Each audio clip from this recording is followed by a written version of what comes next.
आप सभी भक्तों को माताएं बहनों को हरितालिका तीज की ढेर सारी शुभकामनाएं।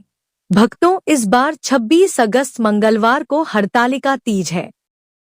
हिंदू धर्म में हरतालिका तीज का खास महत्व होता है।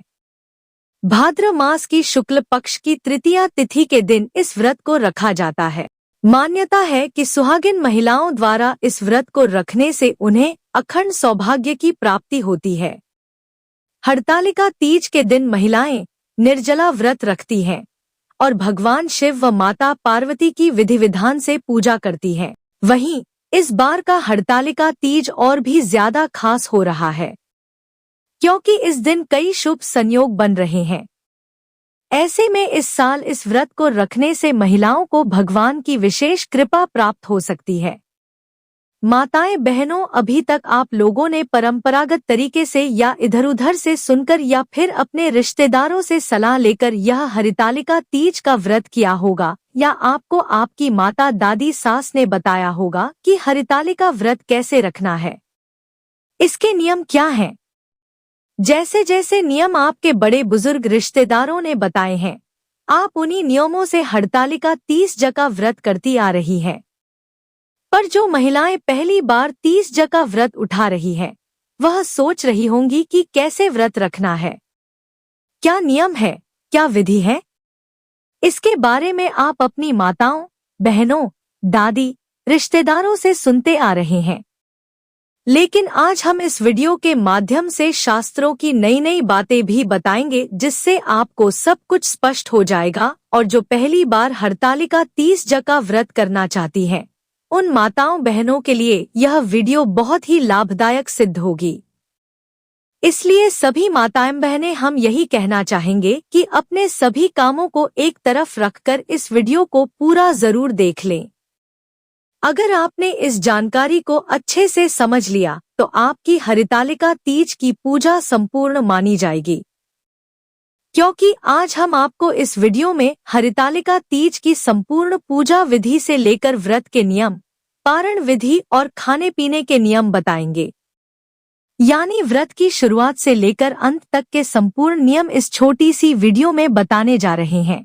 इसलिए वीडियो को पूरा ही देखना, काट काट कर वीडियो मत देखना, अन्यथा आपसे इतनी महत्वपूर्ण जानकारी छूट जाएगी और आप महादेव की कृपा से वंचित रह जाएंगे। इसलिए वीडियो को पूरा ही देखना होगा, तभी आपको सही और संपूर्ण जानकारी प्राप्त होगी। भक्तों, यह व्रत सुहागिन महिलाओं के लिए सौभाग्य, अखंड पति सुख और वैवाहिक जीवन की मधुरता का वरदान है और अविवाहित कन्याएं इस व्रत को अच्छे और मनचाहे वर के लिए करती हैं। शास्त्रों के अनुसार इसी तृतीय तिथि को माता गौरी का जन्म हुआ और इसी तिथि को उनका विवाह भगवान शिव से होना निश्चित हुआ। कथा के अनुसार जब उनका विवाह विष्णु जी से तय हो रहा था, तब उनकी सखियों ने उनका हरण करके उन्हें एक गुफा में छुपा दिया। वहीं माता पार्वती ने मिट्टी और रेत से शिवलिंग बनाकर पूजन किया और निर्जला उपवास रखकर शिव को अपने पति के रूप में पाने का संकल्प लिया। उनकी यह तपस्या सफल हुई और भगवान शिव ने उन्हें पत्नी रूप में स्वीकार किया। इस बार हरितालिका तीज वराह जयंती के दिन आ रही है। भक्तों, वराह अवतार भगवान विष्णु का तीसरा अवतार है, जब उन्होंने पृथ्वी देवी को समुद्र से निकालकर बचाया था। वराह पुराण में भगवान वराह और पृथ्वी देवी का संवाद मिलता है, जिसमें भगवान वराह तृतीया तिथि की महिमा बताते हैं। हे पृथ्वी, जो स्त्री इस तिथि पर व्रत करती है, वह तुम्हारी तरह ही पवित्र, सौभाग्यवती और धनधान्य से संपन्न हो जाती है। यहाँ एक खास बात भगवान वराह ने कही कि तृतीया तिथि पर नमक का सेवन वर्जित है। भले ही कोई महिला हरितालिका का व्रत न करे, लेकिन इस तिथि पर नमक रहित भोजन करना यह भी इस व्रत का एक हिस्सा है। इस व्रत और पूजन को करने वाली महिला श्री गौरी देवी की सहचारी बनती है, यानी माता पार्वती जी की सखी बनती है। तो हरितालिका तीज का व्रत बहुत ही पवित्र माना गया है। अब भक्तों, जानते हैं कुछ आवश्यक और उपयोगी बातें। सबसे बड़ा प्रश्न यह आता है कि माताएं रजस्वला धर्म में यानी पीरियड्स में यह व्रत कर सकती हैं या नहीं। भक्तों, इसका उत्तर यह है कि आप बिल्कुल व्रत कर सकती हैं यदि आपका शरीर साथ दे रहा है तो, लेकिन पूजन का सामान आपको बिल्कुल नहीं छूना है, ना ही आपको पूजा करनी है। आपकी ओर से पूजन आपके पतिदेव कर सकते हैं या घर का अन्य कोई भी सदस्य कर सकता है। निर्मित रूप से यह व्रत कुमारी कन्याएं भी करती हैं, जिनकी शादी में अड़चने आती हैं। हरितालिका तीज में व्रत की प्रधानता है। आप लोग यह व्रत श्रद्धा और विश्वास से जरूर कीजिएगा। भक्तों, अगर आप भी हरितालिका तीज व्रत के दिन महादेव की कृपा प्राप्त करना चाहते हैं तो वीडियो को लाइक करके चैनल को सब्सक्राइब कर लें और कमेंट बॉक्स में हर हर महादेव ओम नमः शिवाय जरूर लिख दें। भक्तों, परंपरा के अनुसार एक दिन पहले नहाए खाए होता है। हालांकि कुछ जगहों पर यह परंपरा नहीं भी होती, यानी व्रत की पूर्व तैयारी को जो एक दिन पहले की जाती है उसे नहाए खाए कहा जाता है। हरतालिका तीज व्रत में नहाए खाए करना होता है।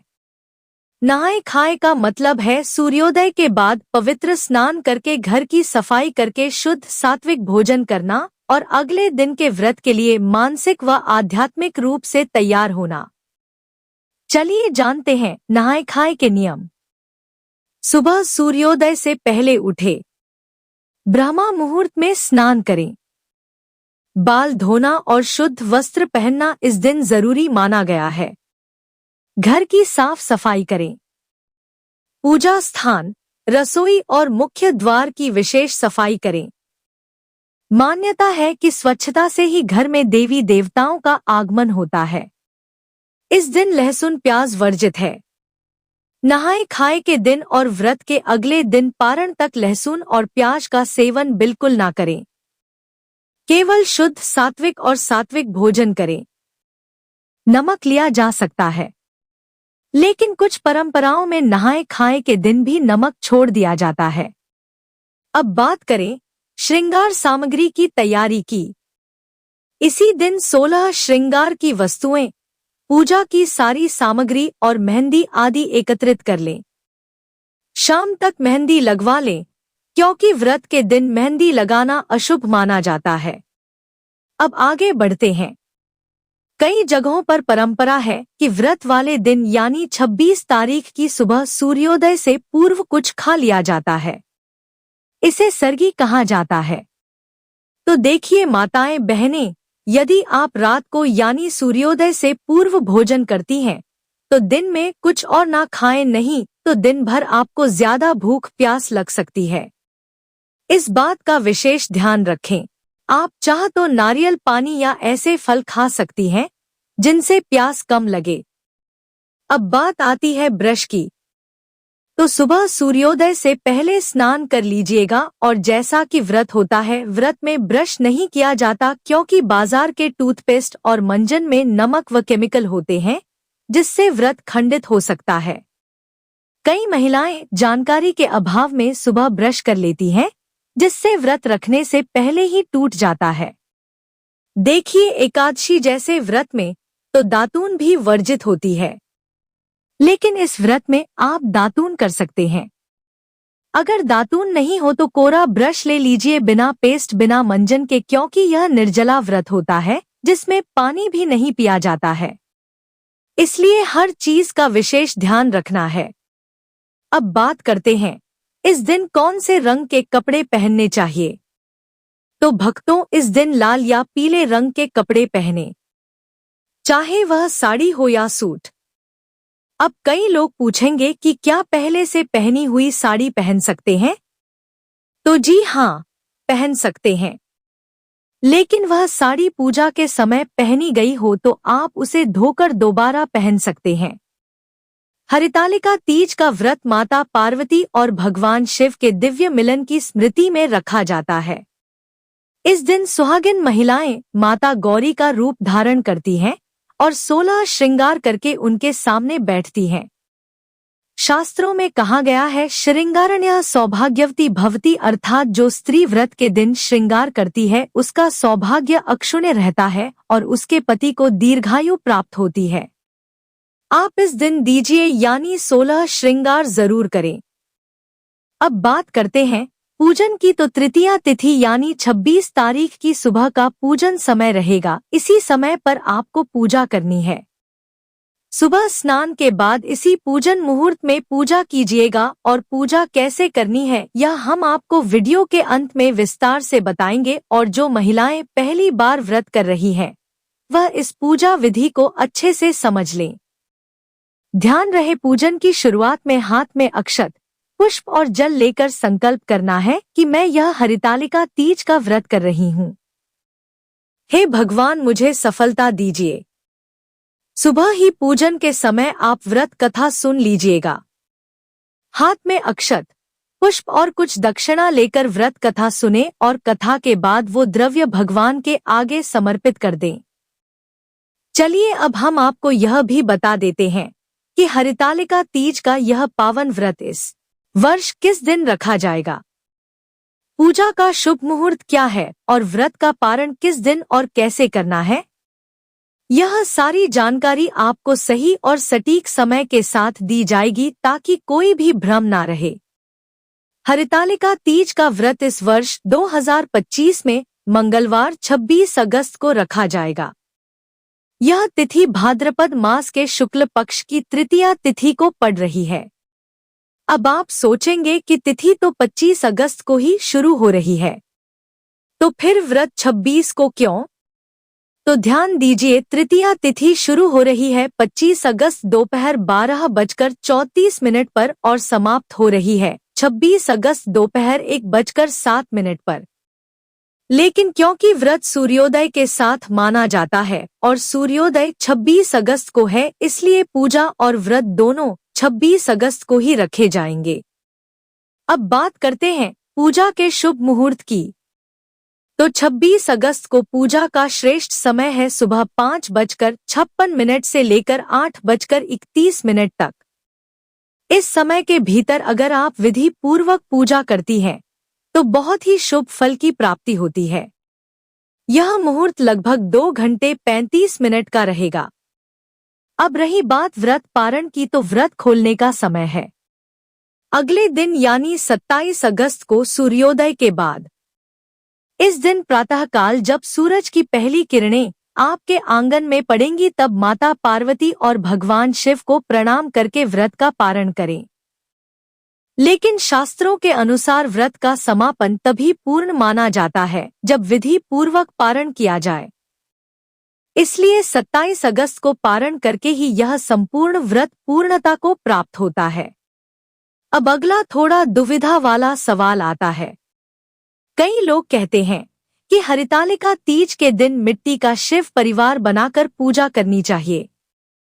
लेकिन अब जरा सोचिए, जो लोग शहरों में रहते हैं, फ्लैट्स में रहते हैं, वह बेचारे कहाँ से मिट्टी लाएं? कैसे जुगाड़ करें? तो मेरे प्यारे भक्तों, अब आप जरा ध्यान से सुनिए। इसका भी समाधान है।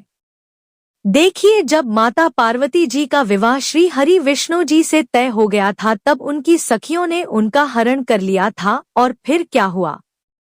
माता पार्वती गुफा में बैठकर शिव जी को पाने के लिए व्रत करने लगी और उसी समय उन्होंने मिट्टी और रेत से शिवलिंग बनाकर पूजा की थी।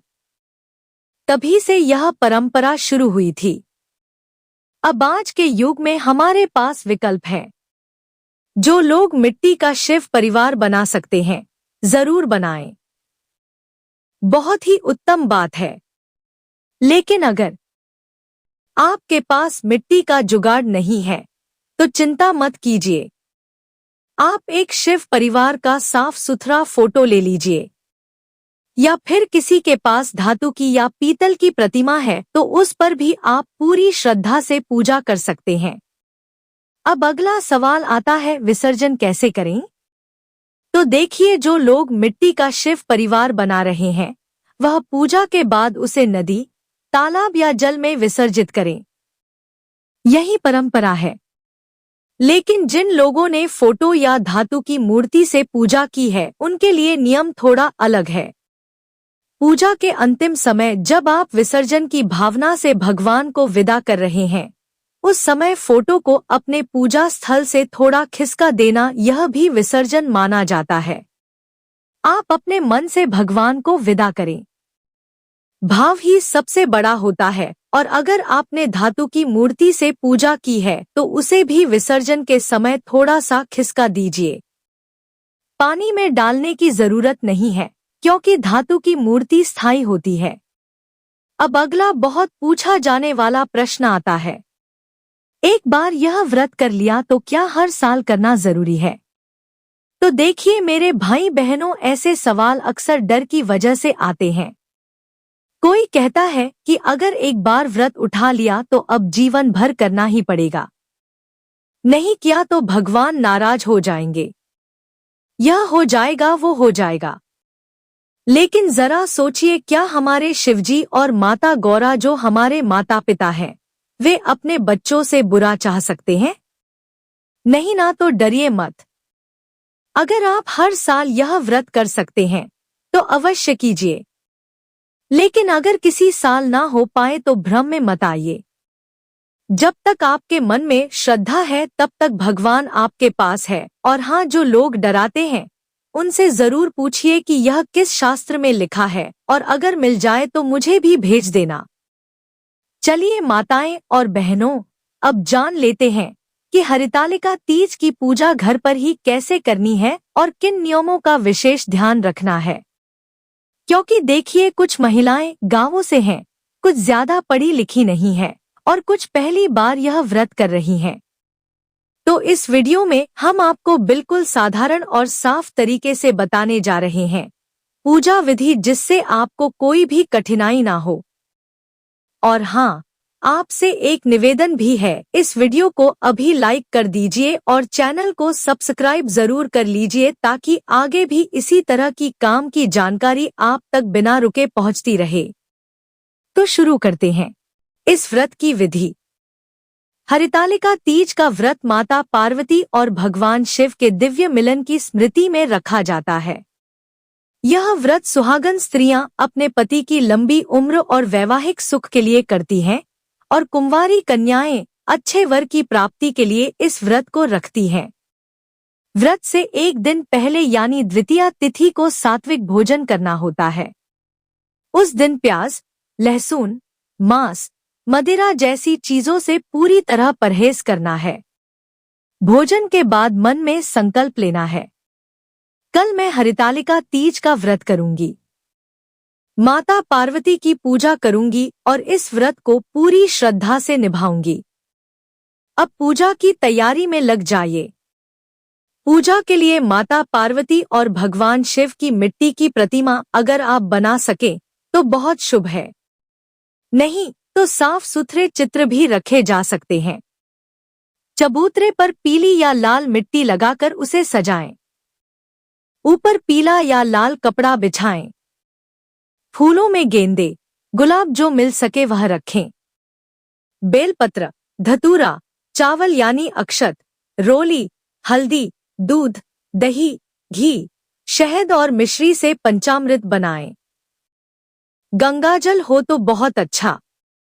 कलश तैयार करें, उसमें जल भरें, आम के पत्ते लगाएं और ऊपर नारियल रखें।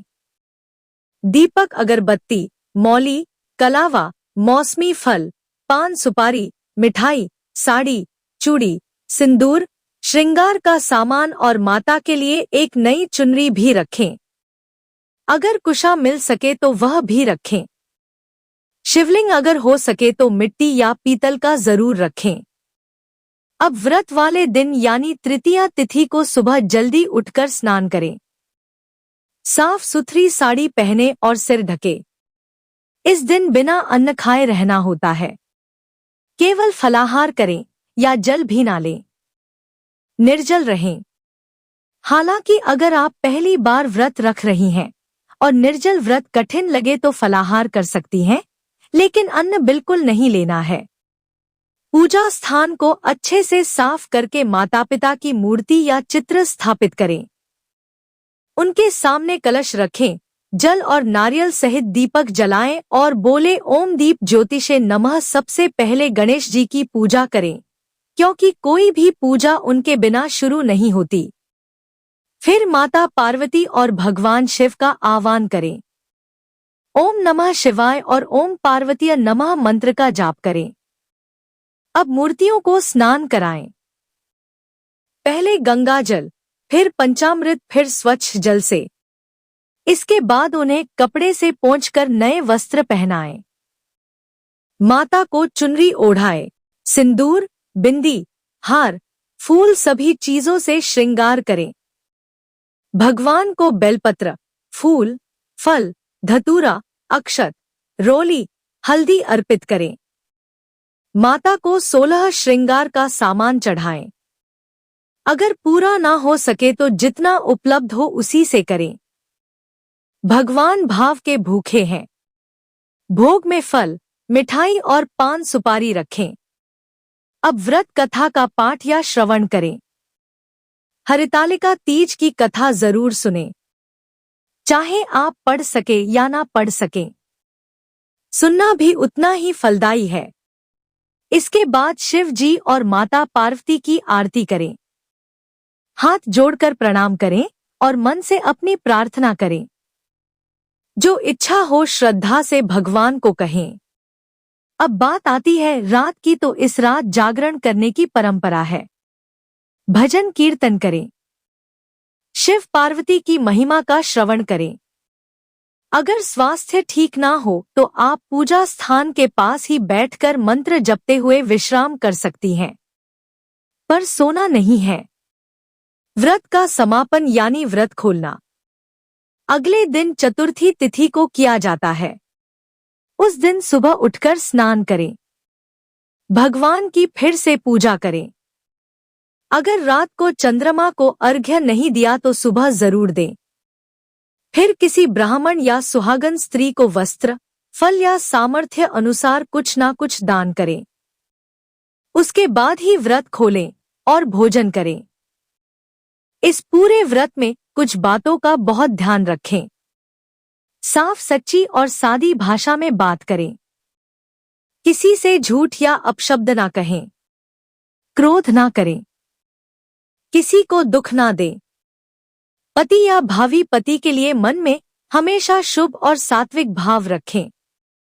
व्रत के दिन मांस, मदिरा, प्याज और लहसुन से पूरी तरह दूर रहें। और जैसा पहले कहा, अगर पहली बार व्रत कर रही हैं और निर्जल रहना कठिन लगे तो फलाहार कर लें, लेकिन अन्न ना लें। तो बस माताओं और बहनों, इस तरह से आप घर बैठे ही संपूर्ण विधि से हरितालिका तीज का व्रत कर सकती हैं। हमें पूरी उम्मीद है कि आपको पूजा विधि अच्छे से समझ में आ गई होगी। अगर कोई बात समझ ना आई हो तो कमेंट में जरूर बताइए, हम आपकी सहायता जरूर करेंगे। और हाँ, वीडियो को लाइक और शेयर करना ना भूलें, ताकि और भी बहनों तक यह जानकारी पहुंच सके। चैनल को सब्सक्राइब करें, ताकि अगली बार भी ऐसे ही सच्चे, सरल और श्रद्धा भरे वीडियो आप तक पहुंचते रहे।